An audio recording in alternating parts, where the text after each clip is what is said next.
Top TV, truth of the people. Alright, just in time for Fact Check live here on Top TV. After taking a 2-week break from your screens, we are back bigger and better, like we never left, always on the trajectory of bringing you up to speed on what has to do with politics, policies, and governance. And just to mention, maybe politics. So, what happened to the Uhuru Ruto romance from wearing the same ties and shirts to having heated exchanges in public, and also calls for DP to resign ahead of the 2022 general elections, which is just 11 months from today. And also, ODM party leader Raila Odinga has been traversing the mountain. No matter how high it is, has it been working for him? Has he been gaining? Or it's just an optical game? And also, the One Kenya Alliance flag bearer dilemma with ANC party leader Musalia Mudavadi, hinting that he might pick a running mate from Mount Kenya. That and much more live here on Fact Check on your number one TV station, Top TV. With me in the studio is a great panelist, and just to introduce them, on my right hand is none other than Emeritus President of the Multimedia University of Kenya and also party leader, Vijana Economic Front, and presidential hopeful come 2022, Mr. Omoyo Simon Mwaranga. How are you, sir? I'm doing well, Brother Masete. How have you been? I've been looking for you, and thanks to you are here today. Of course, our itinerary is really busy one, especially now that we are heading to elections. But I'm grateful that you are doing well, and I hope your people in Teso are doing well, aren't they? Yeah. How are you keeping up with COVID? COVID is something I think we are learning to live with. It's like now somebody was telling me when somebody has worms in their body, sometimes you don't even notice that they are there. And so we have to now live with this China virus. There is Omoyo Mwaranga already oozing wisdom on our set level. In fact, also beside him is none other than PDG Masu Anthony, who is also the Secretary General for Vijana Economic Front and also the leader of EFF, that is Economic Freedom Fighters. Masu, how have you been? I've been good, and I think you should correct something there. First of all, let us thank God for giving us this opportunity to meet here again. And also, you said I'm the leader of EFF. I can be sued for that. I'm not the leader of EFF. I'm the leader of EFF Kenyan chapter. Yes, if you say I'm the leader of EFF, Malema can take me to court. So I want to give you greetings from the EFF. We have had a very successful coalition of discussions to move the continent forward.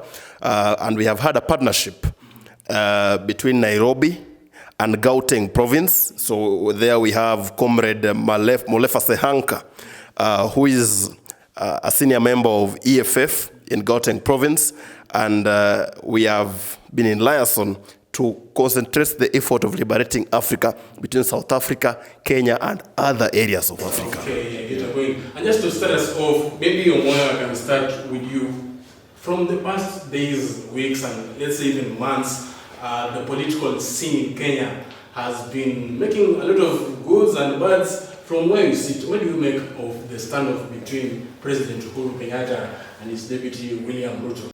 I think it's a healthy standoff.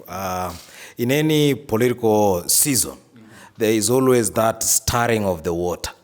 And so whenever the water is stirred, then there is always waves and waves that sometimes unsettle the political environment. But we know that the bromance that existed between the two is no longer. It was but a passing cloud, and I think there were signs before it happened. And now William Ruto has to step outside the shadow of President Kenyatta. I can tell you, if William Ruto had remained loyal to President Kenyatta, he would have not been a formidable force in this coming election. And so he had to step outside his boss, create his own environment, create his own movement, which is now using to traverse this nation under the hustler narrative. And of course, we know that the government is going to change hands in a year or so. Perhaps that is why we are seeing that commotion in government.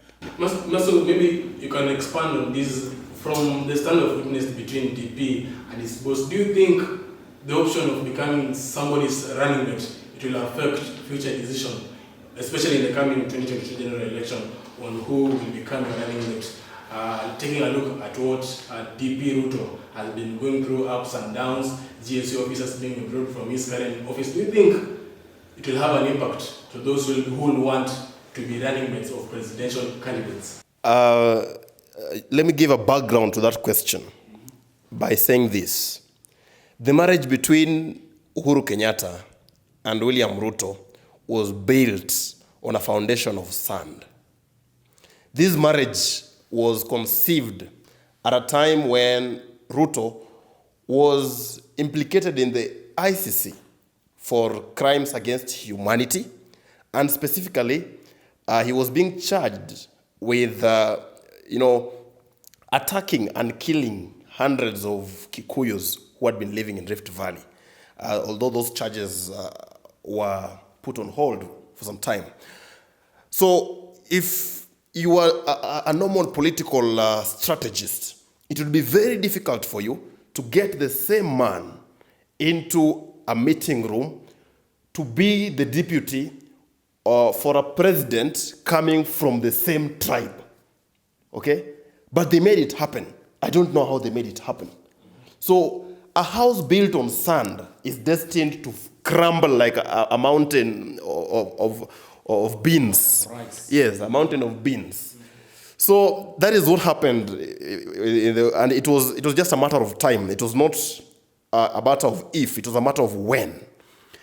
Moving into 2022, all candidates, because that is what politics is, what they will be considering is the impact that their deputies will be bringing on the table. They will not want to look about how their relationships will be after some time. I mean, in Kenya, you know that everyone who is working together has been with the other party before. Uhuru was in ODM. He's a life member of ODM. Ruto is a life member of ODM. And he had a very powerful position in the ODM Pentagon in 2007 and 8. They broke off with Raila. Right now they're throwing barbs at each other. If Ruto and Uhuru break up, I mean, it's no surprise. And it will not affect the choice of deputies. What will affect the choice of deputies is the votes. If Musalia Mudavadi had a Kikuyu deputy in 2013, that Kikuyu deputy did not even give him 10 votes in his own constituency. In his own constituency. In the whole of Central Region, he had almost no votes. Yet he had a deputy from there, which means it was a weak deputy. And maybe to ask Omoyo, you'll be contesting for the presidential seat come 2022. Yes. If, let's say, you'll be running, or let's say you're in charge of the Kenyan government as you speak right now, what will you have improvised or done different that Uhuru Kenyatta is not doing right now to stem off the differences between him and his deputy? Are you asking like if I was President Kenyatta and I had a wayward deputy? I think the best thing to do is to avoid the shenanigans of my deputy and invest in my legacy. And I think President Kenyatta has noticed that.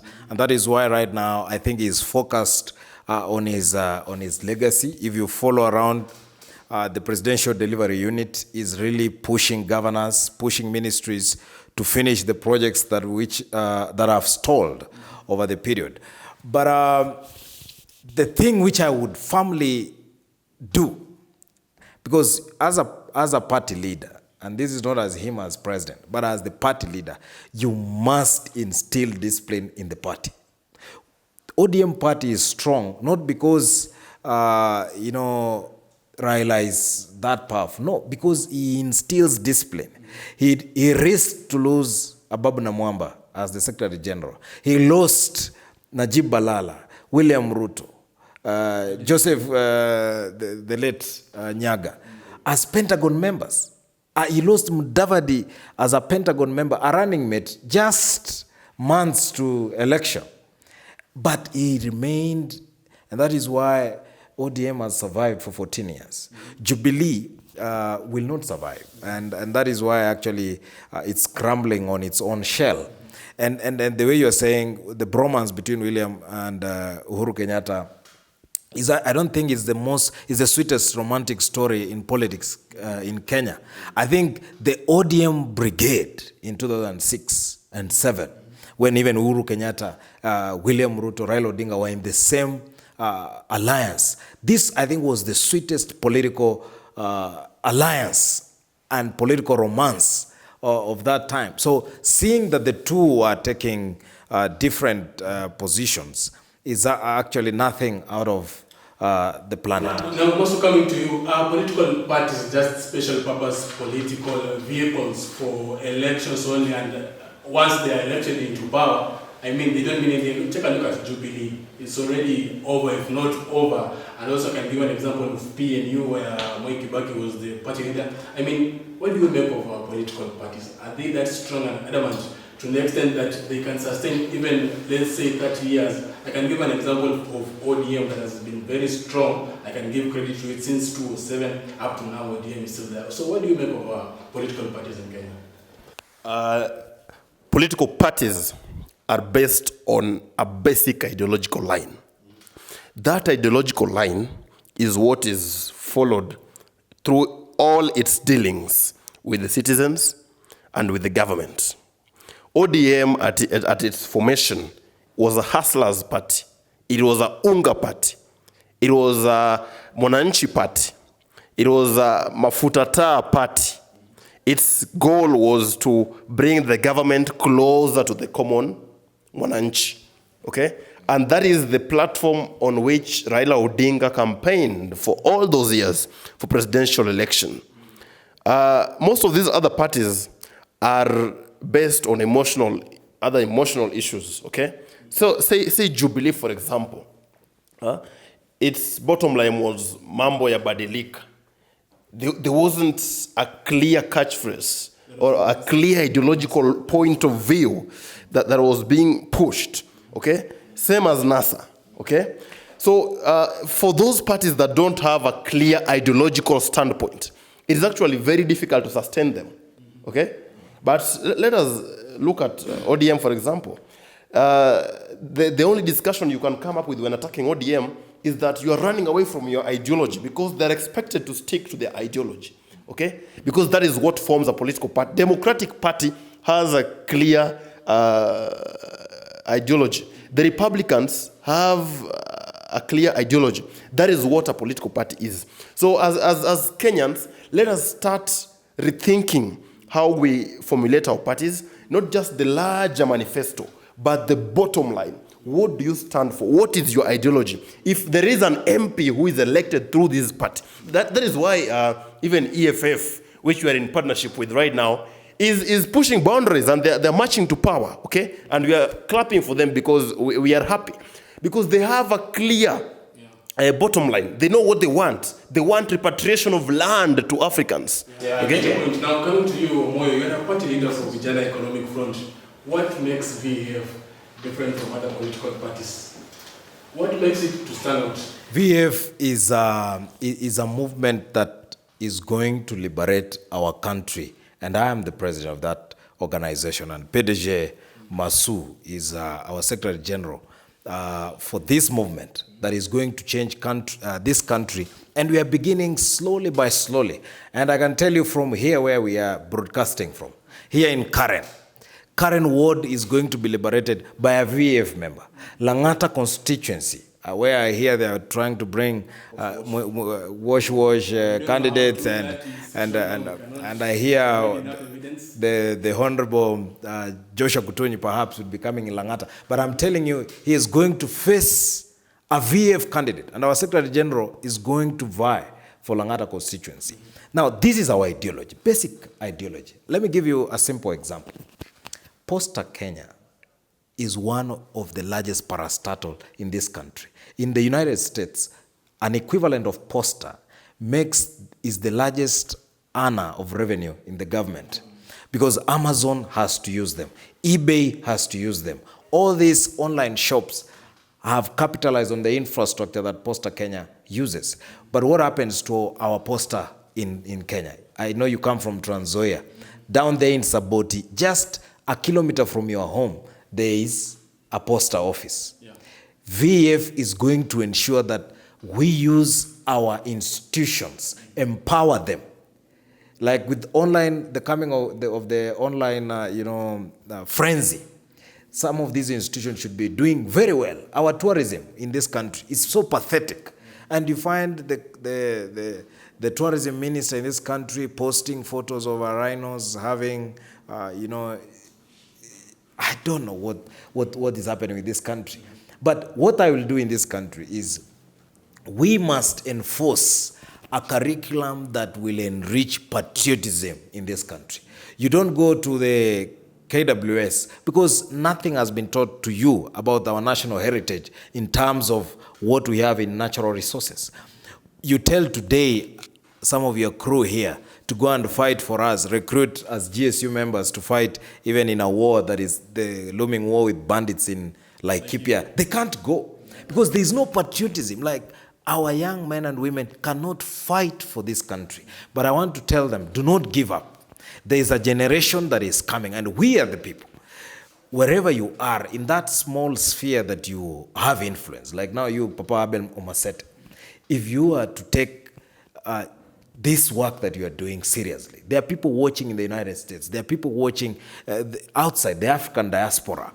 There are people that will see what we are doing and they will invest in our plans and in our vision. I get your point. So I was speaking to Moyo Maranga, the president of the Vijana Economic Front, and also SG, VEF, Anthony Masu, calls himself PEDJ. You can also message us on Twitter at Top TV Kenya and also tag me at Abel Omasete, and I'll be sampling your views as the show goes on. Right now, my director is talking to me that we are due for a short break, so see you on the other side of this break. Top TV, truth of the people. Alright, welcome back. This is Fact Check Livia on Top TV. My name is Abel Omasete. Of course, I'm sitting in with a great panelist from VEF President Moyo Maranga and also the SG, PDJ Masu Anthony, discussing on the state of the nation. And gentlemen, to go on with the conversation, at least let's shift gears to the Mount Kenya region. Maybe Masu can begin with you. Why is everyone running to Mount Kenya? What is in that place that everyone seems to be traversing each and every week? When the sheep are scattered, every foreign herdsman wants a share for themselves. The Mount Kenya region has no leadership as we speak. They are going to be a swing vote in this election. And as such, everybody wants a share of that fat cake. When the husband of a beautiful woman dies, the young men of the village line up to inherit her. And that is what is happening in Mount Kenya. So it is going to be a war to the drain. Raila Odinga is going to camp there. William Ruto is going to camp there. You can hear Mudavadi and his One Kenya Alliance. They are making inroads there. They're attending Harambes there every now and then. It is just the law of nature. Nature abhors a vacuum. So it has to be filled. Yeah, well, of course, ladies and gentlemen, we do have a presidential hopeful in the studio, and maybe to ask him, are you going also to pick a running mate from Mount Kenya? For me, I don't think the constituency of voters that I'm looking for define themselves by the geography in this country. I believe that I can pick a running mate from even Wajir or Garissa or Rendile or Apokot, because our geography does not define how we are going to make this country great. Because this is the same scenario that is going to bring ethnic balkanization. But let's face it, yes. When you assume Mount Kenya, it will hit you very badly. Of course, I know Mount Kenya. Mount Kenya, I agree. I know Mount Kenya is that pretty girl in the village, whom every man wants a dice of her time. But let me ask you, Omasete, is it not common with you that sometimes the prettiest girl is not the best? It's like having a mango tree near the road. And sometimes the bypassers will always want a piece of the meal.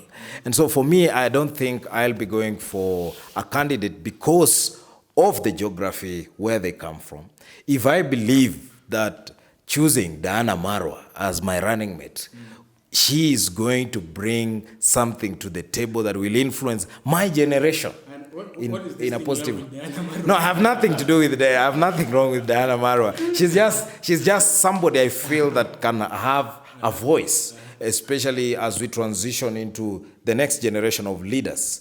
We lack females that can be able to change our society. And there are many around us. Mama Nimo Sheikh is one of the young leaders that have shown up. Oparanya's daughter is one of Winnie. She's one of the people that are going to be leaders in the next generation. And so my choices are big. If Omasete, I don't know, you have not presented your papers, but if indeed you'll have the influence. So I think generally Vijana Economic Front is going to vie on this premise. First, that we will bring patriotism back to our people. Second, that we will industrialize this country. And then thirdly, we will make education in this country one that will be able to shrug off the errors of tribalism and errors of nepotism that have taken us back. Yeah, I get your point. Over time. And coming to you, Masu, let's assume if elections were held today, of all those candidates including your party leader, who do you think will bag most of the votes from the Mount Kenya region? That is, I haven't been to Mount Kenya for the last several months because my political interests are not there. So that is a trapping question, and I'd choose to circumnavigate. The only interest you have is social interest. Yes, my interests are primarily in Langata, and I can speak for the people of Langata. We have seen some random Twitter statistics and surveys trying to find who will get the highest Mount Kenya votes. No, look at this. Anyone on Twitter is politically charged and polarized, okay? And they always say statistics don't lie, but statistics can be used to lie.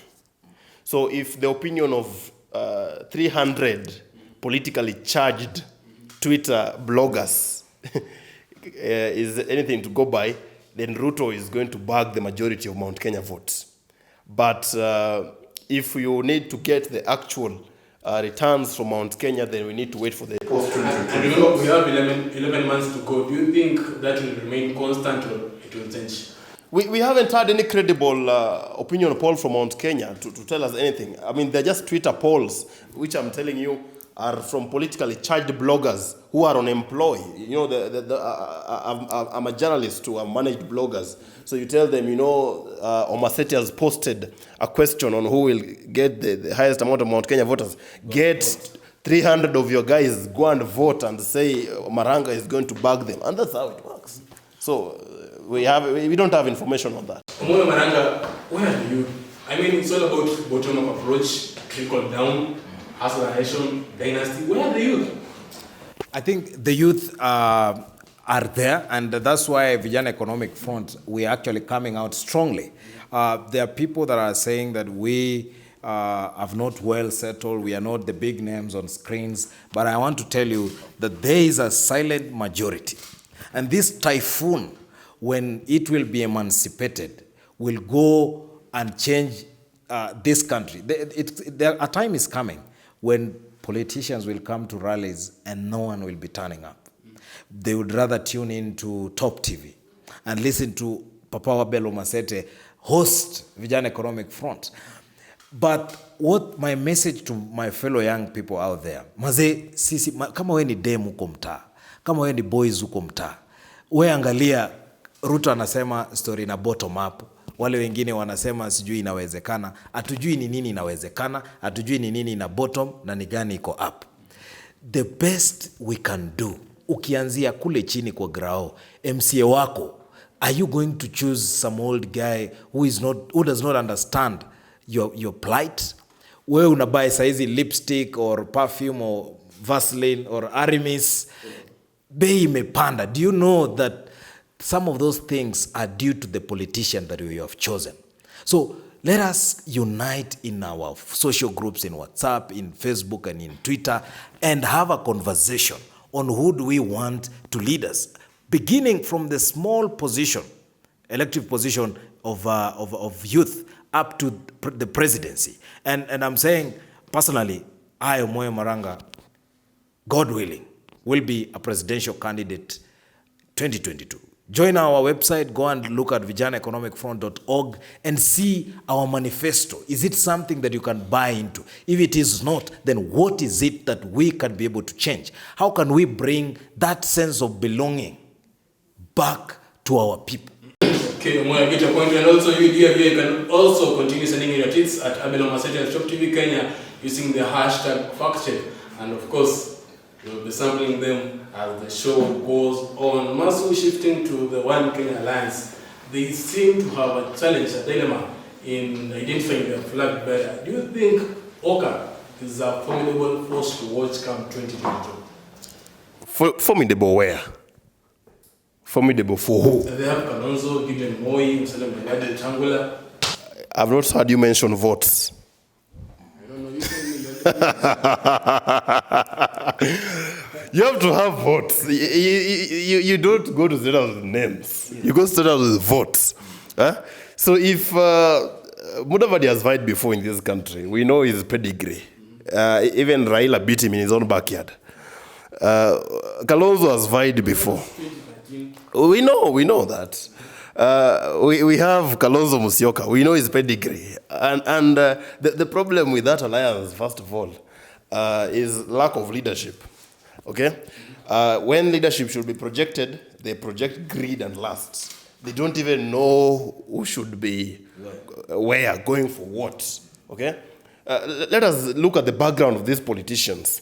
Mudavadi has been claiming that, I can change this country, have a nice economic strategy. You've been deputy president. Mudavadi has been deputy president. 2 months only. Yes, but he was deputy president. If he could have established, he has been a minister, he was the deputy prime minister, okay, for a whole 5 years. And a minister of finance for that time. So tell us, if you really need anything to be changed, if you are really committed to changing anything, you should have done in that moment. So One Kenya Alliance, to me, it is not a threat. First of all, there are going to be divisions. Gideon Moi is lining himself up for power, okay? Just like any other candidate. But he does not see his future there. That is why he's causing jitters within the party. KANU party is not sure if they want to sideline Raila, Uhuru, Ruto for Mudavadi. It is a very huge risk that I don't think they'll be ready to settle for right now. Wetangula is better off compared to Mudavadi even in his backyard. He can vie against Mudavadi and get more votes. I'm convinced of that. So I think I tried to call him, he didn't pick up. He should pick my phone. I tell him that actually, if he can vie as the One Kenya Alliance presidential candidate, he can bag more votes for them than Mudavadi. He can bag like 800,000 to 1.2 million. Okay, look. A leader is how you speak to people. Leadership is about how you relate to people. Any time Mudavadi is speaking to people or is on a microphone, people are sleeping. Even his loyal people who should be listening, clapping, they are sleeping. They are not concerned. You are a journalist. You've studied communication.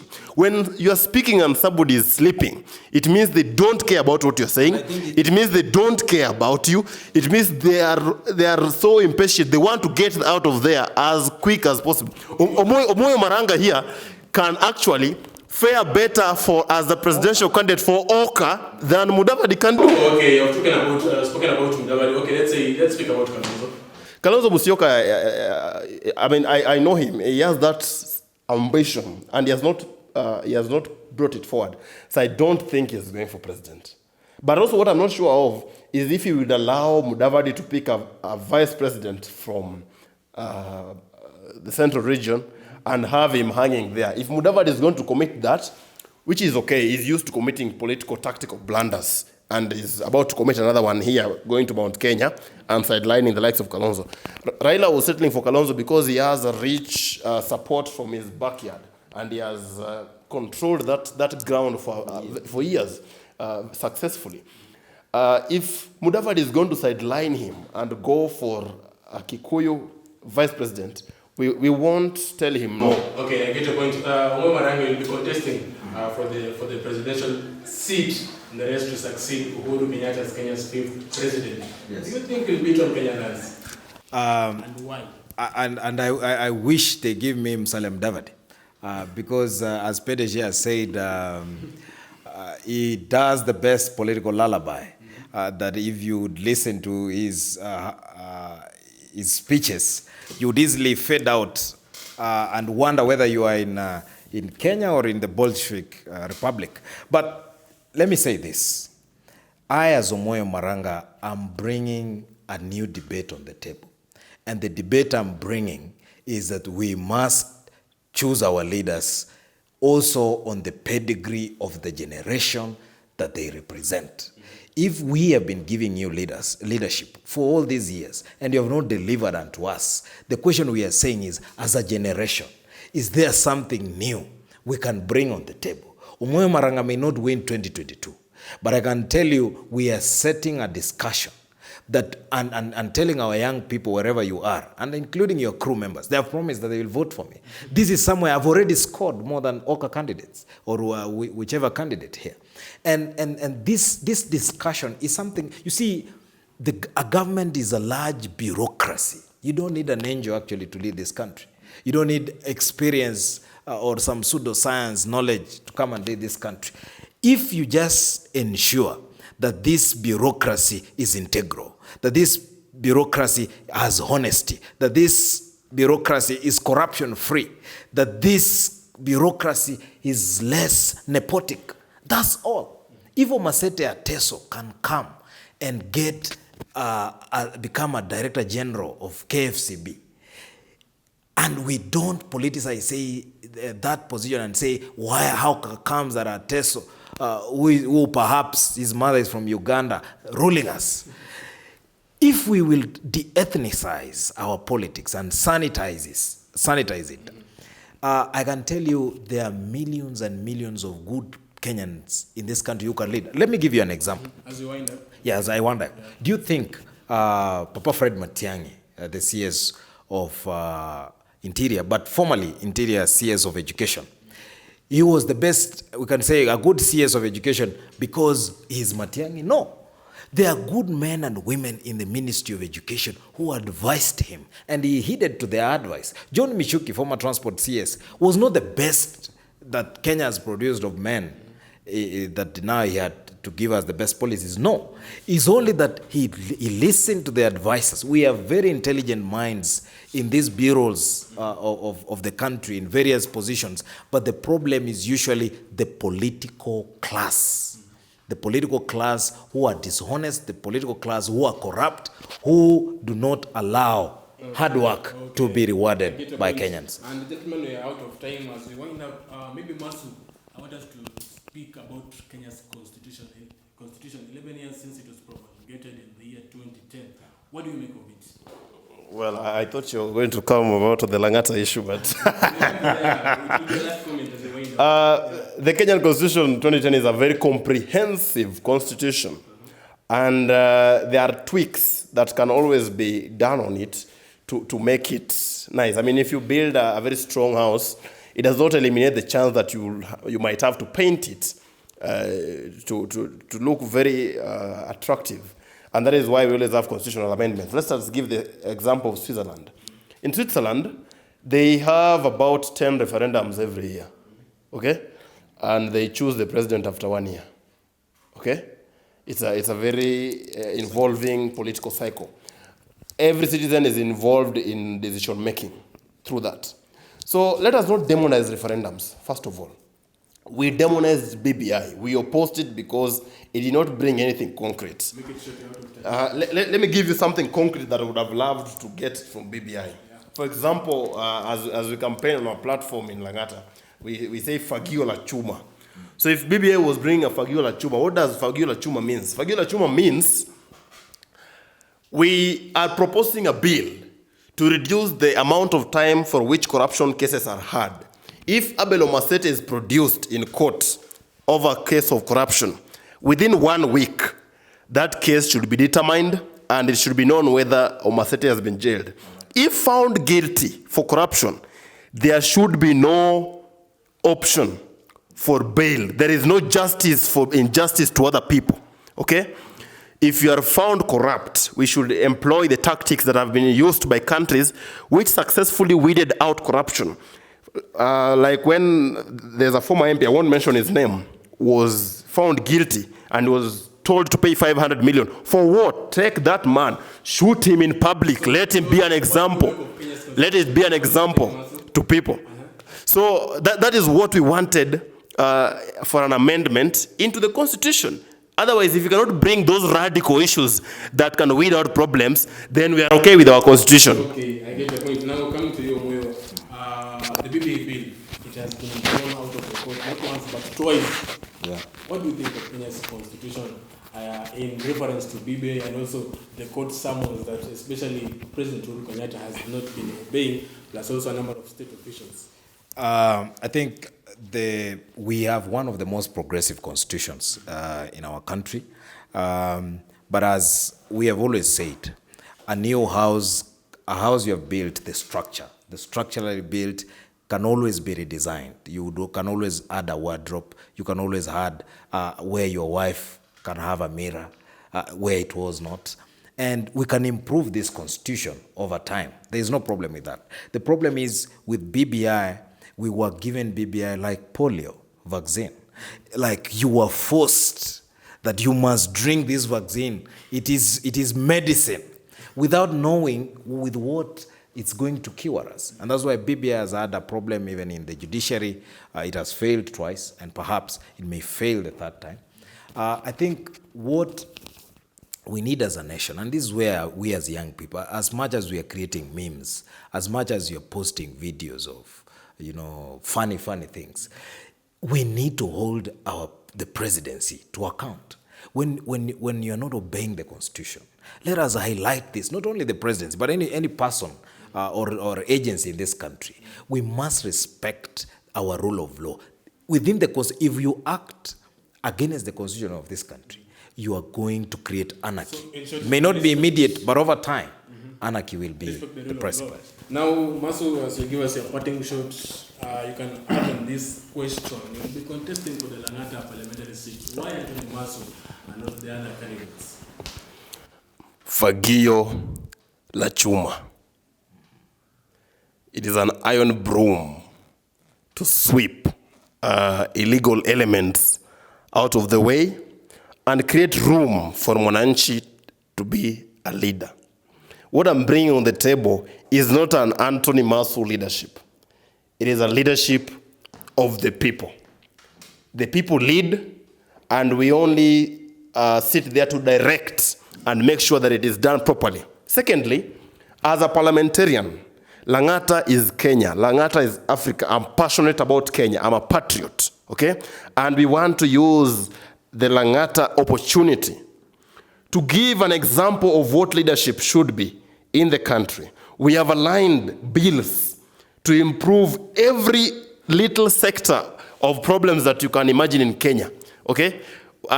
When we will reach there, we'll cross the bridge. But just to highlight but a few, the issue of corruption, it is the biggest challenge that we are having as a country right now. I've drafted a bill already for that, okay? And the only way it is going to be presented to Parliament, the easiest way, is to get a position in Parliament with a majority that is tired of corruption, like the Langata constituents who are tired of corruption, who don't have access to clean water, who don't have access to reliable electricity, who don't have access to proper education. There are other schools in Mugumoini that don't even have basic necessities.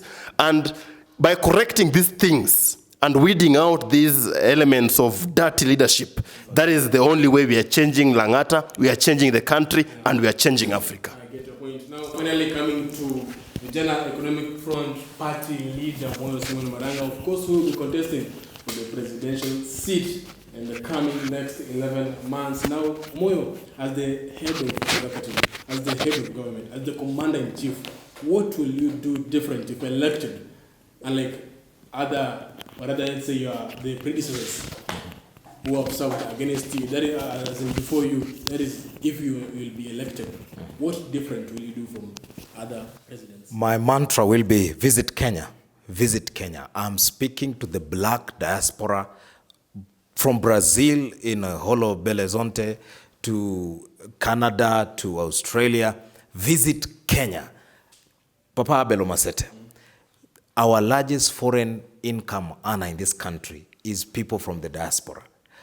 It is not even agriculture now.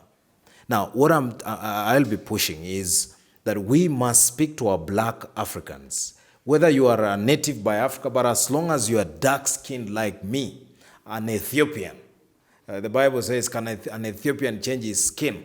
If you are in Brazil, if you're in Jamaica, if in your Barbados, come and invest in Kenya. Once we get into power, this will be our clarion call, both in our tourism, both in our ICT sector, in our transport sector, in our agriculture. Bring those billions. We have a lot of land in Kenya. Over 90% of land in Kenya is unused, totally unused. And these are resources that can make us great in this nation. Here in Kajiado, where you are broadcasting from, Kajiado is almost empty.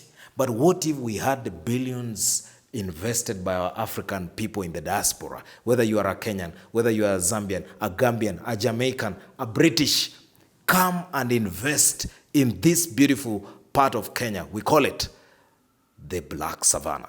Okay, that is his parting shot. But Omoyo, you earlier stated that you are broadcasting from Karen, now you're in Kajiado. But anyway, it's both. You understand that we are separated by a small river, but it's almost the same area. Okay, thank you very much, dear viewer, for keeping us company. And of course, your tweets are coming in very thick and fast. But and by the way, join Vijana Economic Front.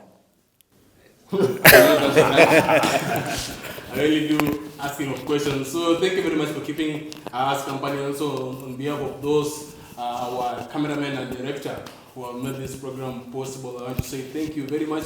Remember, we do this every week live here on Top TV. In the next 25 minutes, Capital Desk is up next. You want to know where you can best invest your money. My name is Abel Colonel Omasete. Gracias.